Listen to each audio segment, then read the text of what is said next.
গোটেই পৃথিৱী সৃষ্টি কৰা আমি হেয়া জানোনে কিন্তু সবতকে লাষ্টত শেষত কাক বনালে সব সৃষ্টি কৰি শেষত লাষ্টত কাক বনালে মহিলা বনালে জানেনে শেষত কিয় বনালে কাৰণ ঈশ্বৰে বহুত ধুনীয়াকৈ বনাবলৈ আছে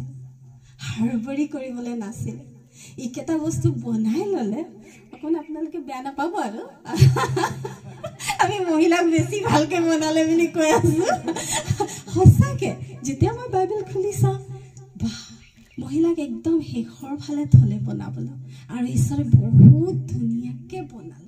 সময় লৈ পেলাই ধুনীয়াকৈ বনাই দিলে আৰু ইমান ধুনীয়াকৈ বনালে যে ঈশ্বৰৰ প্ৰতিমূৰ্তিটো আমি মহিলাতহে সম্পূৰ্ণকৈ দেখি পাওঁ মৰমটো মহিলাৰ মৰমৰ সমান কোনোবাই আৰু মৰম কৰিব পাৰিব মাৰ সমান ত্যাগ কোনোবাই কৰিব পাৰিব জানো দেউতাও কৰে কিন্তু মা সবতকৈ বেছি কৰে আমি মা হোৱা হিচাপে এইটো কৈছোঁ পাপাবিলাকে ভাবিব আমিওতো কৰোঁ আৰু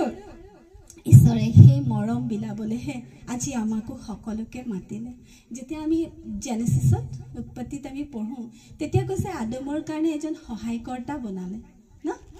আকৌ যেতিয়া আমি সেইফালে চাওঁ যীশুৱে কৈছে মই তোমালোকৰ কাৰণে এজন সহায়কৰ্তা পঠাই দিম সেইটো পবিত্ৰ আত্মাৰ কথা ক'লে কিন্তু এইখিতে সহায়কৰ্তা পবিত্ৰ আত্মাৰ ৰূপ এটা মহিলাকো ঈশ্বৰে জগতলৈ বনালে যে এখন ঘৰ যিখন আজি এখন ঘৰ আমাক দিছে সেই ঘৰখন চলাওঁতা সম্পূৰ্ণকৈ ঈশ্বৰে আমাৰ ওপৰত দিছে আৰু সেই মহিলাজনীয়ে পবিত্ৰ আত্মা হৈ সেই ঘৰখনক পুৰা গঢ়ি তুলিব পাৰে হয়নে এজনী মহিলাৰ হাততে সম্পূৰ্ণকৈ সেই ঘৰখন থাকে ঈশ্বৰে সেইকাৰণে কমপ্লিট ইমেজ ঈশ্বৰৰ প্ৰতিমূৰ্তিটো মহিলাৰ ওপৰত ঢালি দিলে যে তুমি ত্যাগ কৰিবা তুমি মৰম কৰিবা তুমি ঘৰখন এনেকা কৰি পেলাই ধৰি ৰাখিবা বুলি আজি মহিলাবিলাকক দিলে আৰু সেকেন্ড ঈশ্বৰ সৃষ্টিকৰ্তা হয় মহিলাকো সৃষ্টি কৰিবলৈ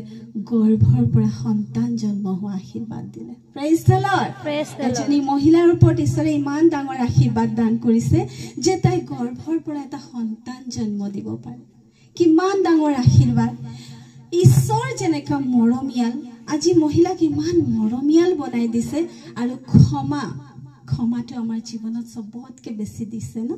আমাৰ বাচ্চা হওক আমাৰ পৰিয়াল হওক কোনোবাও ভুল কৰিলে সবতকৈ বেছি ক্ষমাহে হওক দে যি হল আকৌ ভালকৈ চলি থাকক এনেকাই আমি ভাবোঁ হয়নে নহয় আৰু যেতিয়া মই দেখি পাওঁ সঁচাকৈ এজনী বুদ্ধিমতী তিৰোতাই নিজৰ ঘৰখন নিজৰ হাতৰে সৃষ্টি কৰে আৰু এজনী মূৰ্খ তিৰোতাই নিজৰ ঘৰখন নিজৰ হাতৰে ভাঙি দিয়ে হয় না এজনী বুদ্ধিমতী তিৰোতা তাই সদায় নিজৰ বিবেক নিজৰ আত্মাৰে তাই চলিব আৰু যিমান যি হ'লেও তাই শান্ত হৈ ঘৰখন বান্ধি ল'ব কিন্তু মূৰ্খ তিৰোতাই কি কৰিব ঘৰত কাজিয়া কৰি ঝগড়া কৰি উৎপাত কৰি নিজৰ ঘৰটো ভাঙি দিব মই যেতিয়া বাইবেলখন পুৰাকৈ পঢ়ি থাকোঁ প্ৰথম যেতিয়া মই একদম ভালকৈ চালে মোক সবতকৈ ভাল লাগে যীশুৰ মা মেৰী কেনেকুৱা এজনী ছোৱালী আছিলে তাই ইমান সৰু বয়সতে তাই শাস্ত্ৰৰ সব জ্ঞান আছিল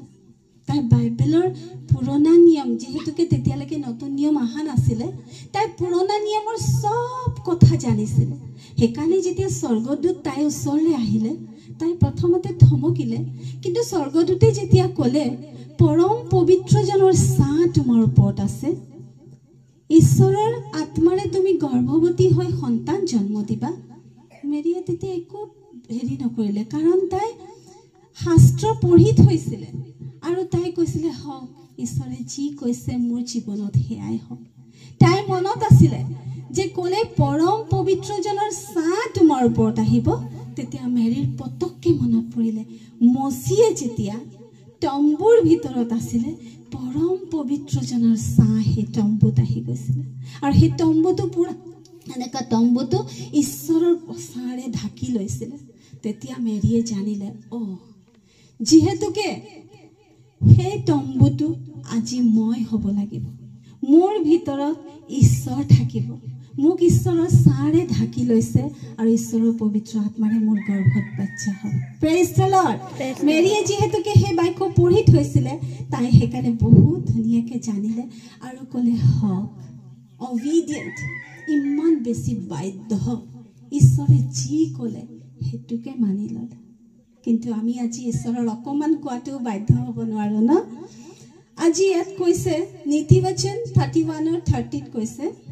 31 अध्याय 30 पदत, शोभा तो झूठी और सुंदरता व्यर्थ है, परंतु जो स्त्री यहोवा का भय मानती है उसकी प्रशंसा की जाएगी। Hallelujah hallelujah. ये शोभा दिखावा आमार बाहिৰৰ এইবিলাক বস্তু সব झूठा। কেদিনমান পিছত या खत्म হৈ যাব, আমি বুঢ়ী হৈ যাম,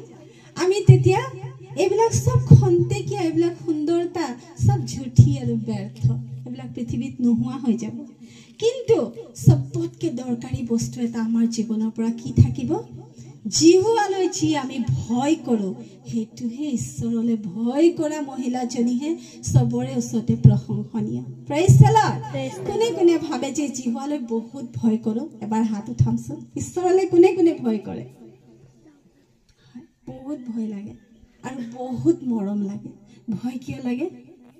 तूने मुझे आगे पीछे घेर रखा है, अपना हाथ मुझ पर रखे रहता है, तेरी आत्मा से भाग कर मैं कहाँ जाऊं। ईश्वरे आगे पीछे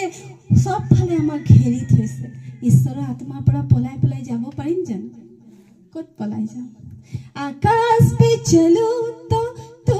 वहाँ है, अधोलोक पे चलूं